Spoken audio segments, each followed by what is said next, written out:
In the opening episode of House of the Dragon, a critical moment in the episode was King Viserys and Queen Aemma speaking as she sat in the bath awaiting the labor of their child. Water too cold for a dragon, apparently. A fun callback. In this scene, Viserys insists that the child in her will be a son, and Aemma replies, "Nothing will cause the babe to grow a cock if it does not already possess one."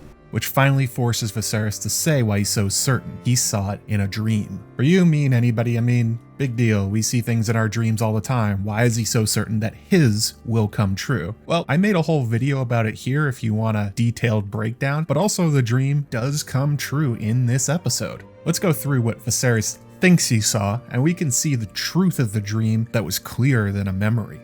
Our son was born. Check yes to that one. It was a boy that was cut out of Queen Aemma against her will. Wearing Aegon's iron crown. This one is a little bit more abstract, but Emma's reaction to hearing the line tells us the truth of it. "Born wearing a crown. God spare me. Birth is unpleasant enough as it is."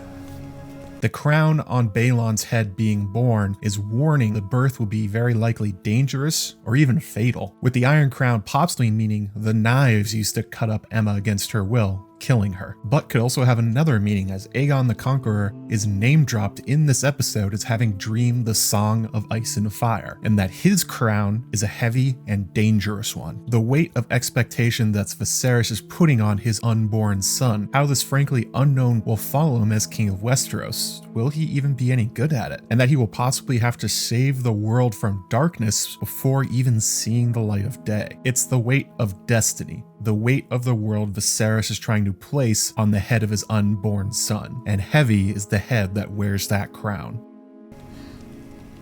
And I heard the sound of thundering hooves, splintering shields and ringing swords.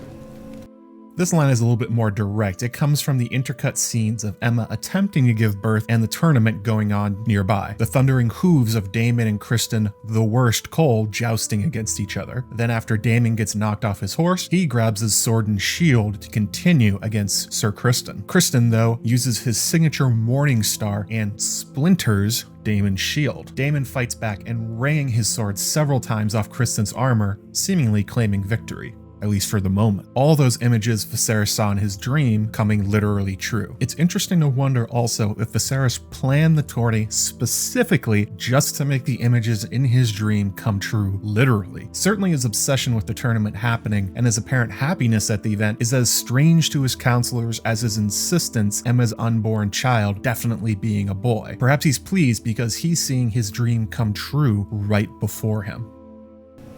And I placed our son upon the Iron Throne, as the bells of the Grand Sept told.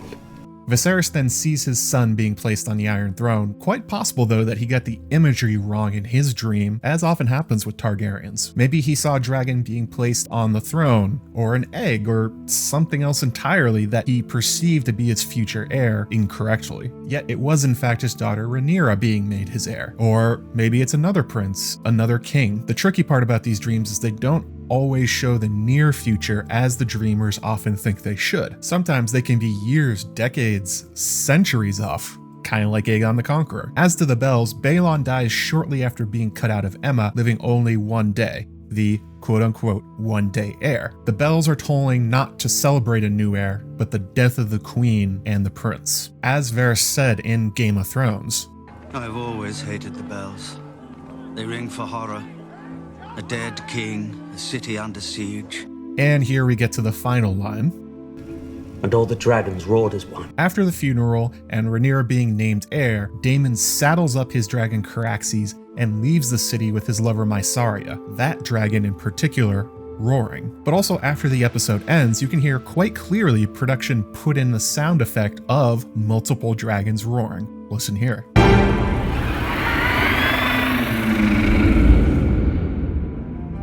This is the element that George wrote into the book series and was kind of downplayed for simplicity of viewing in Game of Thrones. That prophetic dreams and prophecy are, well, George has a few colorful ways of saying it in his books. Gorgan of Old Geese once wrote that prophecy is like a treacherous woman. She takes your member in her mouth, and you moan with pleasure of it, and think, how sweet, how fine, how good this is. And then her teeth snap shut, and your moans turn to screams. That is the nature of prophecy, said Gorgon. prophecy will bite your prick off every time. Or, prophecy is like a half-trained mule. It looks as though it might be useful, but the moment you trust in it, it kicks you in the head. And of course, the classic. The Horn Lord once said that sorcery is a sword without a hilt. There is no safe way to grasp it. This is a concept most known in popular culture as the monkey's paw, a story by W.W. Jacobs, where each wish made on the magical monkey's paw came true, but in unexpected and horrifying ways. Although, the monkey paw itself is itself a take on an ancient idea known as the literal genie. One of the earliest well-known examples of this is the story of Tithonus, a prince of Troy who had been taken as a lover by the goddess of dawn, Eos. Eos loved Tithonus so much that she asked Zeus to make Tithonus immortal so they would be together forever, and Zeus agreed, and he made Tithonus immortal. However, in the spirit of the monkey's paw, it came with a twist. Eos forgot to ask for immortal youth as well, so Tithonus aged forever, never able to die. And that is the same thing Martin is talking about in those quotes and is shown off here in episode 1 of House of the Dragon. Viserys wanted a male heir at almost any cost, causing him to marginalize his daughter Rhaenyra and also risk the life of his wife Aemma, who had 3 previous pregnancies end in miscarriages or death, as well as endangering the queen's life. Like the old saying goes, when the gods wish to punish us, they grant our wishes. Viserys dreamed he would have a son as his heir, and you know what? He got exactly what he wanted. He did have a son as an heir, and the cost of chasing that dream will be felt for generations to come across Westeros, as it is the death of Queen Aemma that is really the first drum of war coming to the House of the Dragon. That's not the end of the story in this episode, however. Viserys is aware that his dream came true, and that he misunderstood it, leading to his ordering the death of Aemma to try and save Baelon fruitlessly. We see after the funeral pyre that Viserys banishes Daemon and then retreats into the shrine of Balerion's skull, feverishly pondering what has happened to him. He then sends for Rhaenyra and informs her of the prophecy of Aegon the Conqueror and the Song of Ice and Fire. There's a particular line here, though, that gives away that Viserys has been pondering in particular the dream of his now dead son on the Iron Throne. He mentions that it could be a king or queen, which as far as most of the history of Westeros is concerned, is a pretty wild idea. It's the prince that was promised, not the princess. Right? Well, this is one of the revelations of old Maester Aemon in the Book of Feast for Crows, where he realizes that the translations were wrong. What fools we were who thought ourselves so wise.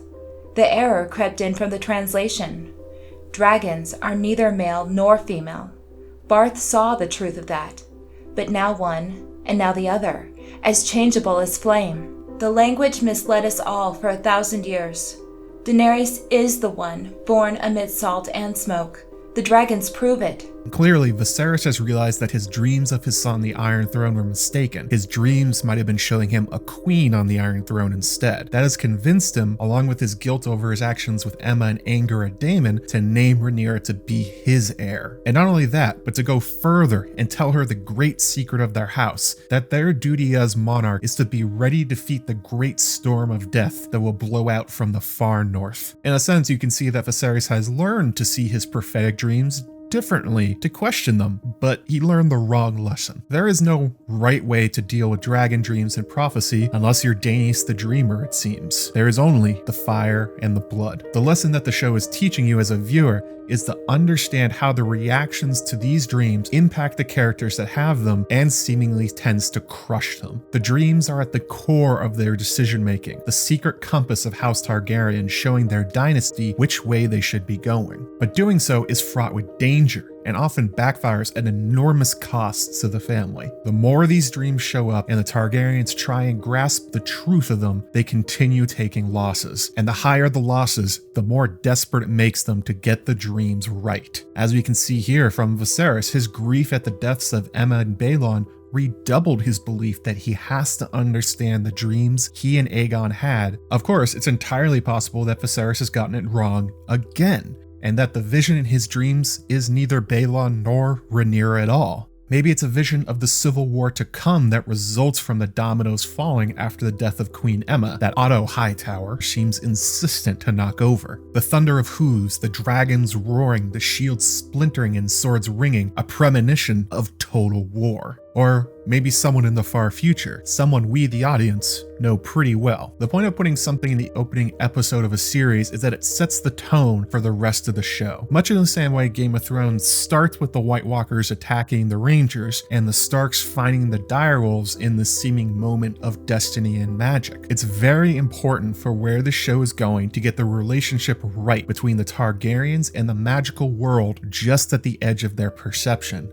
Their primary drama, well, beyond fighting on dragons and court politics, for them is how the worlds of the ethereal and the physical collide, how they balance what they see in the future versus what's right in front of them. For instance, what's more important, the Song of Ice and Fire, the endless winter of death coming for everyone everywhere, and the sun that you think will stop it, or the daughter right in front of you that you can't see properly through a haze of dreams? Madness and greatness are two sides of the same coin, and the coin itself is made of dreams and prophecy. And for the Targaryens in House of the Dragon, their trouble with dreams doesn't end here in the first episode. This is only the opening verse. There's an entire song, the Song of Ice and Fire, yet to be played, and the dragons will dance to it.